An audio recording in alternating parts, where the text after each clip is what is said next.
Napapansin mo ba na minsan parang nag-iiba ang behavior ng mga tao kapag nandyan ka? Hindi ka naman naninigaw, hindi ka naman suplado, hindi mo naman ipinakita na mas powerful ka kaysa sa kanila. But somehow, may mga taong nagiging careful sa mga sinasabi nila kapag kausap ka. May mga taong parang nahihiya o naiilang lumapit sa'yo. At may mga taong kahit hindi mo naman sila inaaway, parang defensive agad ang attitude nila. So, bakit kaya? You're intimidating because you have a strong personality. Yung tipong hindi madaling ma-pressure, hindi ka madaling manipulahin, hindi kailangan magpaliwanag sa lahat, at higit sa lahat, hindi ka desperadong naghahanap ng approval ng ibang tao. At ang interesting part, hindi mo nga alam na intimidating ka na pala.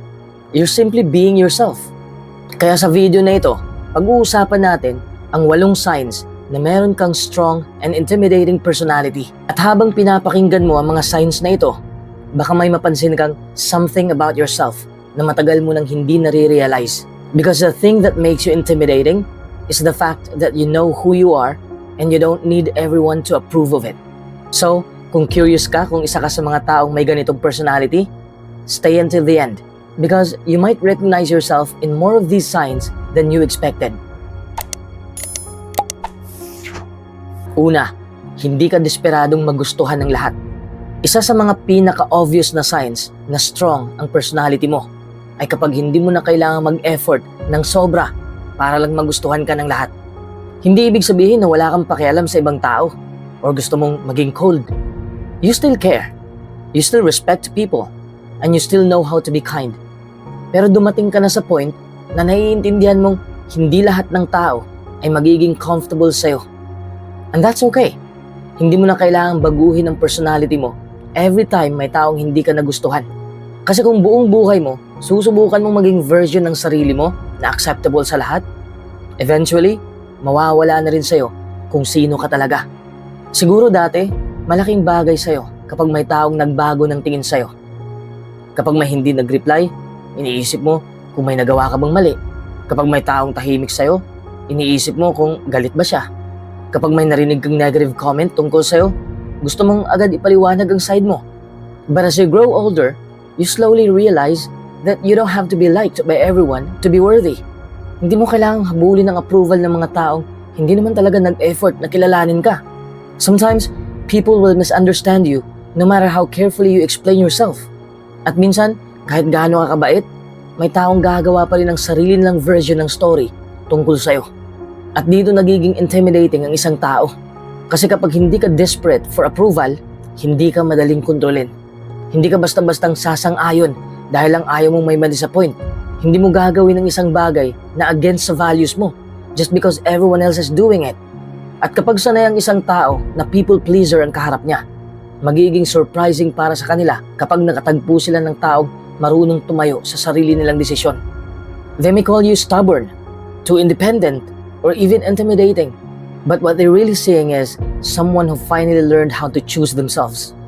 Pero syempre, may difference ang pagiging confident sa pagiging arrogant. Hindi ibig sabihin na dahil hindi mo kailangan ng approval ng lahat, wala ka nang pakialam sa feelings ng ibang tao. A strong personality knows how to listen. Marunong kang tumanggap ng criticism kapag may sense. Kaya mong aminin kapag mali ka. You can still apologize. You can still adjust and grow. Ang difference lang, hindi mo hinahayaan na ang opinyon ng ibang tao ang maging foundation ng self-worth mo.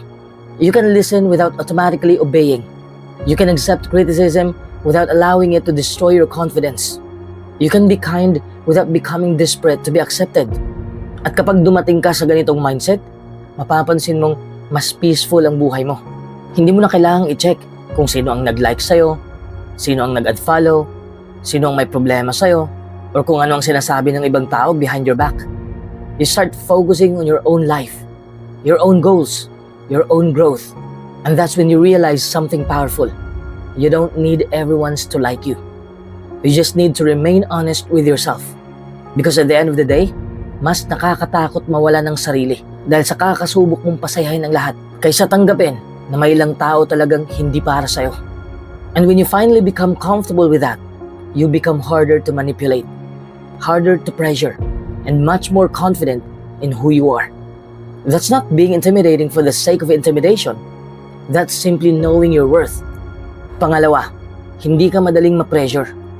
Napansin mo ba na habang tumatanda ka, mas naiintindihan mo na hindi lahat ng ginagawa ng ibang tao ay kailangan mong gayahin. Kapag may mga taong nagmamadali, hindi ibig sabihin kailangan mo ring magmadali. Kapag lahat sila may opinyon, hindi ibig sabihin kailangan mong magkaroon agad ng opinyon. At kapag may nagsasabi sa'yo na dapat ganito ka na by this age, hindi mo agad hinahayaan na diktahan ka ng expectations nila. You have learned to pause, think, and ask yourself, ito ba talaga ang gusto ko? O ginagawa ko lang ito dahil ginagawa ng lahat?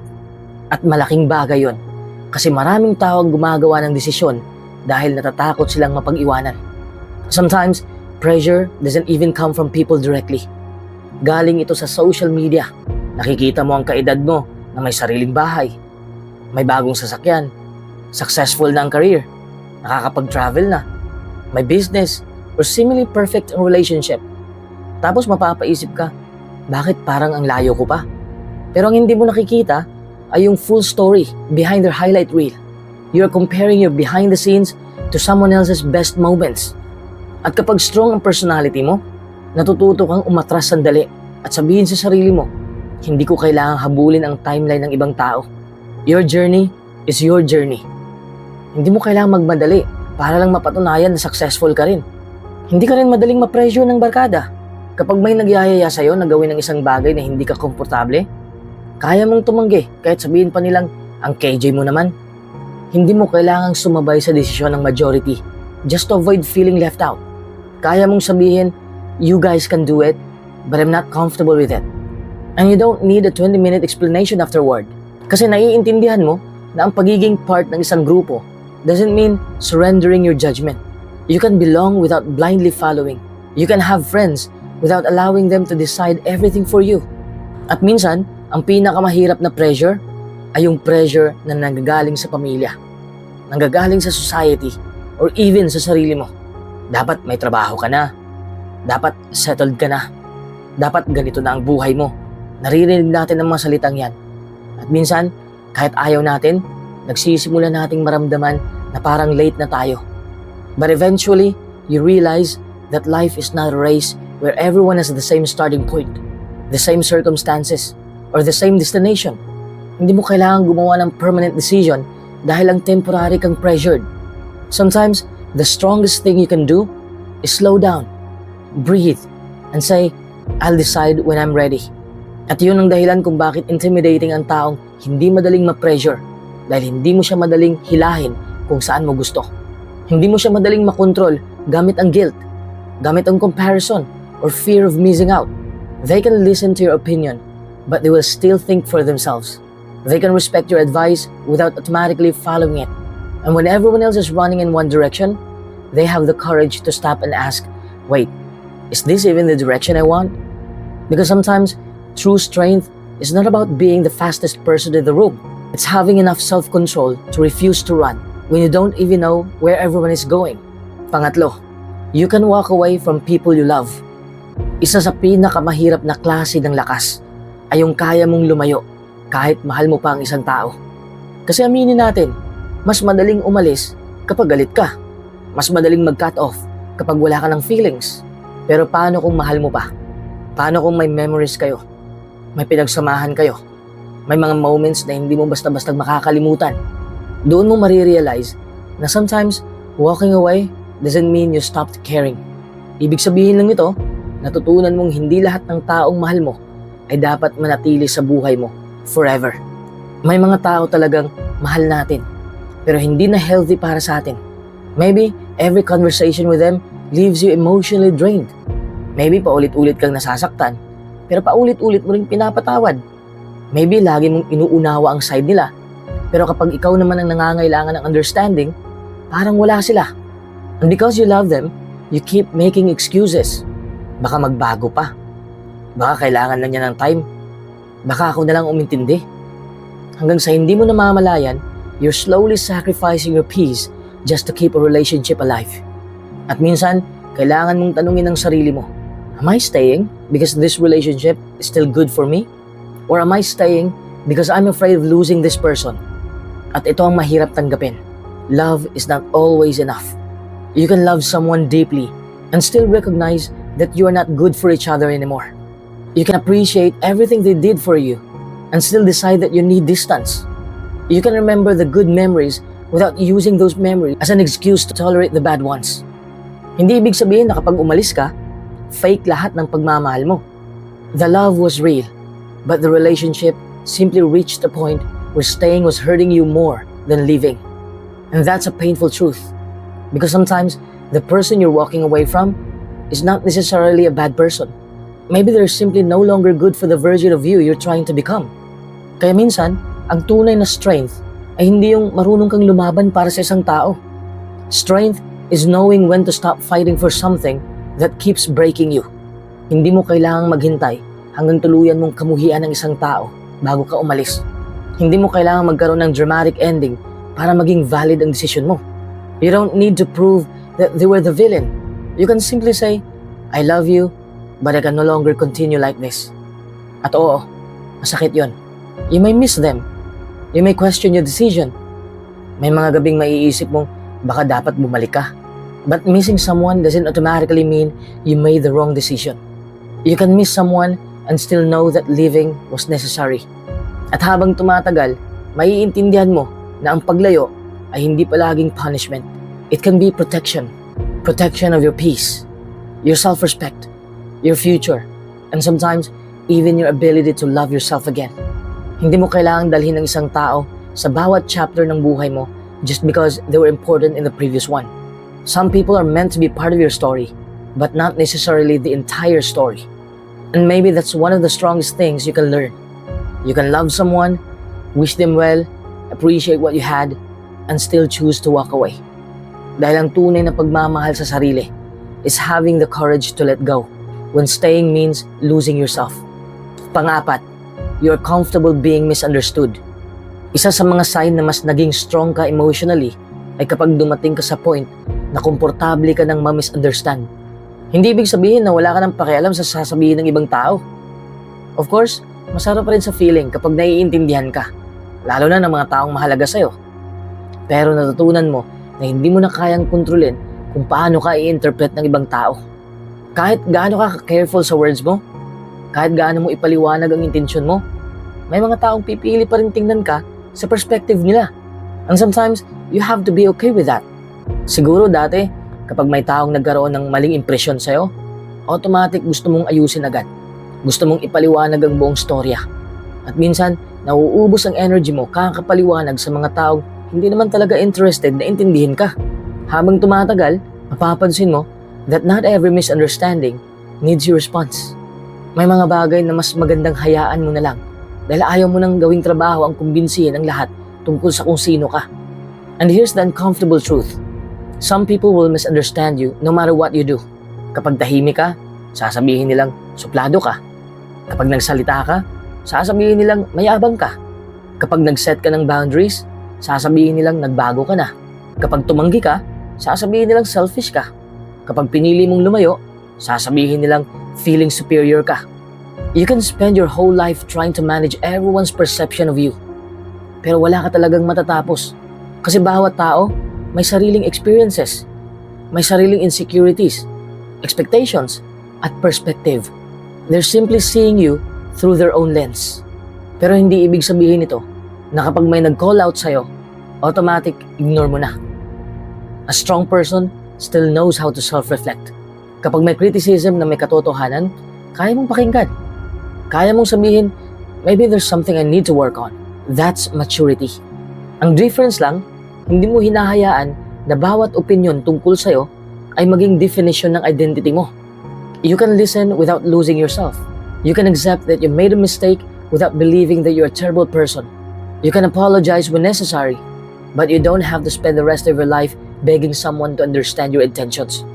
There is a difference between accountability and constantly defending yourself. At kapag natutunan mong maging comfortable sa being misunderstood, parang may malaking weight na nababawas sa'yo. Hindi mo na kailangang habulin ang bawat rumor. Hindi mo kailangang i-correct ang bawat maling assumption. Hindi mo kailangang patunayan sa lahat na mabuti kang tao. You simply focus on living in a way that is aligned with your values. Because at the end of the day, The people who genuinely know you will judge you based on your patterns, not on one story they heard about you. And those who have already decided to misunderstand you may never change their minds. And that's okay. You don't need everyone to understand you. You just need to know yourself well enough that you don't abandon who you are just to be understood by others. Panglima, you don't overshare with everyone. Habang tumatanda ka, unti-unti mong nare-realize na hindi lahat ng tao ay kailangang malaman ang buong storya ng buhay mo. Hindi lahat na nakikinig sa'yo ay genuinely concerned at hindi lahat ng nagtatanong ay may good intentions. Dahil komportable tayo sa isang tao, nasasabi natin ang mga bagay na dapat sana ay pinaprocess muna natin privately. We tell them about our problems, our plans, our family issues, our insecurities, even the things we're still trying to figure out. Pero habang dumadaan ang panahon, matututunan mong privacy is not secrecy. Hindi mo kailangang itago ang buhay mo. Natututo ka lang maging intentional kung sino ang bibigyan mo ng access dito. Siguro dati, kapag may bagong taong naging close sa'yo, mabilis kang mag-open up. Kapag may kausap kang parang mabait at understanding, feeling mo safe agad mag-share ng personal stories. And there's something wrong with being open. Pero minsan, hindi natin napapansin that closeness takes time to build. Hindi dahil nakasama mo ang isang tao ng ilang beses, automatic trusted person na siya. Hindi dahil nagkaroon kayo ng deep conversation, ibig sabihin, alam na niya kung paano ka dapat ratuhin. Some people are good at listening, pero hindi ibig sabihin, marunong silang mag-ingat ng information. Kaya habang nagmamature ka, natututo kang hindi ibigay agad ang buong version ng sarili mo. You let people earn access to you instead of giving them unlimited access from the beginning. And let's be honest, may mga bagay na kapag nasabi mo na, hindi mo na mababawi. Kapag alam na ng isang tao ang deepest insecurity mo, family problem mo, relationship issue mo, financial struggle mo, or personal weakness mo, you don't control what they do with that information anymore. Maybe they'll keep it private, but maybe one day, kapag nag-away kayo, gagamitin nila yon against you. At doon mo marirealize kung bakit hindi magandang ibigay agad ang lahat ng personal details mo. Not everyone deserves the unfiltered version of you, because trust should be built through consistency. You don't judge someone based on one good conversation. You observe how they handle small things before trusting them with bigger things. May difference din ang pagiging private sa pagiging emotionally closed off. Hindi ibig sabihin na strong ka dahil wala kang sinasabihin ng problema. You still need people. You still need genuine connections. May mga panahon na kailangan mo talagang mag-open up, humingi ng advice, or simply say, I'm not okay. Ang point lang ay matutunan mong pumili kung kanino ka mag-open up. Instead of telling everyone what's happening in your life, you learn to have a small circle of people who genuinely care about you. You don't need 10 people to know your deepest struggles. 1 or 2 trustworthy people are enough. Quality over quantity, even when it comes to the people who have access to your personal life. At habang natututo kang maging private, mapapansin mong mas peaceful ka. Hindi mo na kailangan i-explain ang bawat galaw mo. Hindi mo kailangang i-update ang lahat tungkol sa mga plano mo. Hindi mo kailangang sabihin agad kung ano ang next move mo. You can quietly work on yourself, quietly heal, quietly build your future, and let the results speak when the time is right. Kasi hindi lahat ng bagay kailangan i-share habang ginagawa mo pa lang. Some dreams grow better in silence. Some problems heal better in private. And some parts of your life are simply more beautiful when they're kept between you and the people you truly trust. Hindi pagiging secretive ang pagiging private. It's wisdom. It's knowing that access to your life is a privilege. Pang-anim, hindi ka madaling ma-impress. Hindi ibig sabihin na kapag hindi ka madaling ma-impress, wala ka ng appreciation sa ibang tao. In fact, marunong ka pa rin humanga. Pero hindi ka basta-bastang nabubulag sa surface level things. Hindi porket maganda ang suot, maraming pera, maraming followers, mataas ang posisyon, o maraming koneksyon ng isang tao, automatic impressed ka na. You look beyond the image. Mas interesado ka sa kung paano siya makitungo sa mga taong wala siyang kailangan, kung paano siya magsalita kapag walang audience, at kung paano niya tratuhin ang mga taong wala namang maibibigay sa kanya. Siguro dati, mabilis kang humanga sa mga taong confident magsalita, successful, popular, or may magandang lifestyle. Pero habang tumatanda ka, natututunan mong hindi lahat ng mukhang successful ay genuinely successful sa buhay. May mga taong magaling lang magpakita ng magandang imahe, Pero ibang-iba pala ang karakter kapag nakatalikod ng ibang tao. May mga taong impressive sa social media pero hindi marunong rumispeto sa mga taong pinakamalapit sa kanila. Kaya ngayon, hindi ka na agad nadadala sa presentation. You pay attention to patterns, not performances. Mas tinitingnan mo kung consistent ba ang words at actions ng isang tao. At isa pang dahilan kung bakit hindi ka madaling ma-impress ay dahil alam mo na ang worth mo. Kapag secure ka sa sarili mo, hindi mo kailangan palaging tumingin sa ibang tao para sabihin, wow, sana maging katulad ko rin siya. You can admire someone's success without feeling inferior. Kapag may taong mas magaling sa'yo, kaya mong matuwa para sa kanila without making their achievement as a measurement of your own value. Hindi mo kailangan makipag-compete sa bawat taong nakikita mo. Mas napapansin mo rin ngayon ang mga simpleng bagay na hindi nakikita ng karamihan. You notice humility. You notice kindness. You notice consistency. Napapansin mo kung paano makitungo ang isang tao sa waiter, sa driver, janitor, cashier, or someone who cannot give them anything in return. Napapansin mo kung marunong ba silang makinig o puro sila tungkol sa sarili nila. Napapansin mo kung kaya nilang umamin na mali sila. Because eventually, you realize that character is more impressive than status. Hindi mo na kailangan ng taong mukhang powerful. Mas hinahanap mo yung taong may integrity kahit walang nakakakita. At kapag ganito na ang standards mo, hindi ibig sabihin na feeling superior ka. In fact, mas nagiging grounded ka. Hindi mo kailangang sabihin sa lahat na hindi ka madaling ma-impress. You simply observe, appreciate what deserves appreciation, and keep your standards. You can admire someone's beauty without assuming they're a good person. You can respect someone's success without worshipping them. You can appreciate someone's confidence without copying their personality. Because real maturity is knowing the difference between being impressed by what someone has and being inspired by who someone is. At kapag natutunan mong tingnan ang karakter bago ang imahe, mas mahirap kang ma-manipulate ng appearances. And that's one of the quiet signs that you've developed a strong personality. Pangpito, you don't compete for attention. Isa sa mga signs na strong personality mo ay kapag hindi mo na kailangan makipag-compete para mapansin. Hindi mo kailangan maging pinakamalakas magsalita, pinakamakulit, pinakamaganda ang suot, o laging may interesting na kwento para lang mapunta sa iyong atensyon ng mga tao. You can walk into a room and simply be yourself. Hindi mo kailangan gumawa ng eksena just to make people notice you. Kasi habang tumatanda ka, nare-realize mo that attention is not the same as respect. Pwedeng maraming nakatingin sa'yo, pero hindi ibig sabihin na may tunay silang appreciation sa kung sino ka. Siguro dati, may moments na napapansin mong kapag may mas outgoing or mas charismatic na tao, parang kailangan mong sabayan. Kapag may nagkikwento, gusto mo ring magkaroon ng mas magandang story.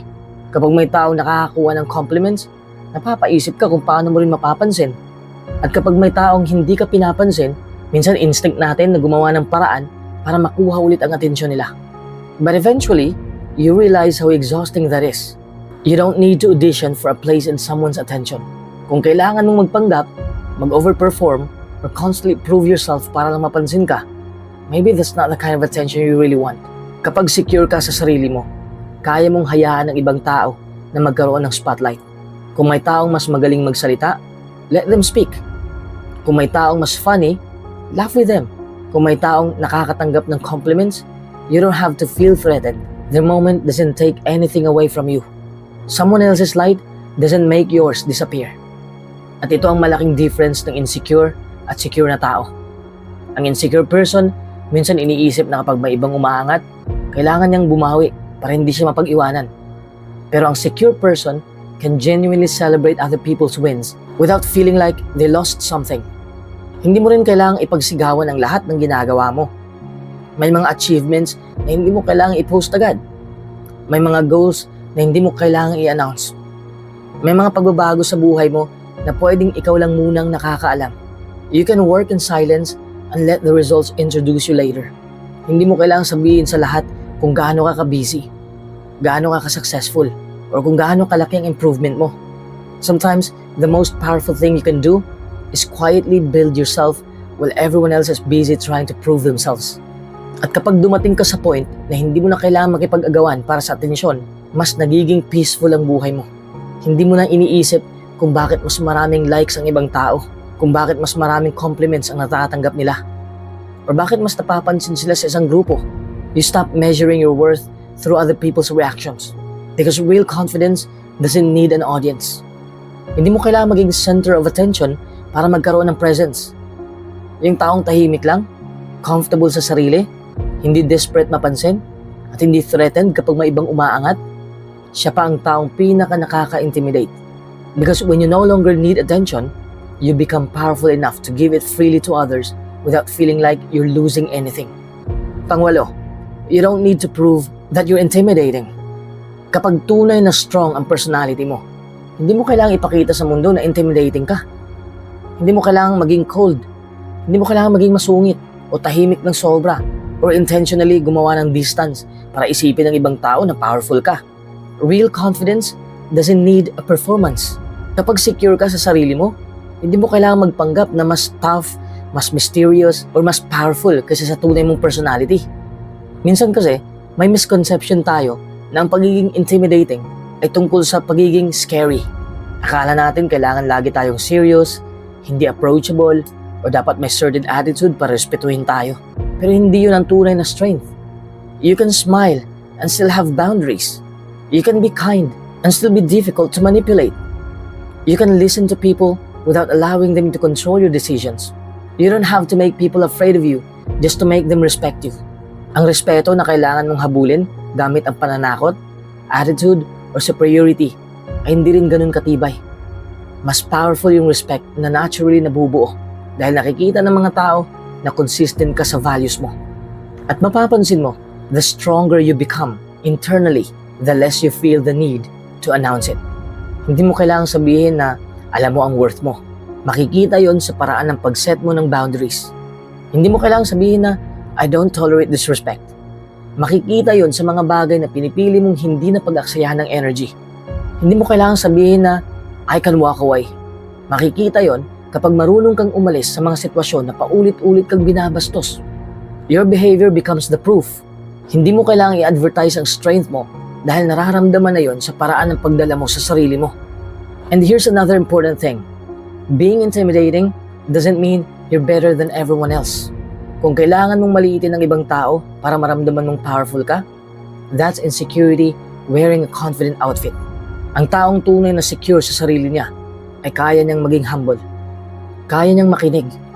Kaya niyang magbigay ng credit. Kaya niyang humingi ng sorry. Strength and kindness can exist in the same person.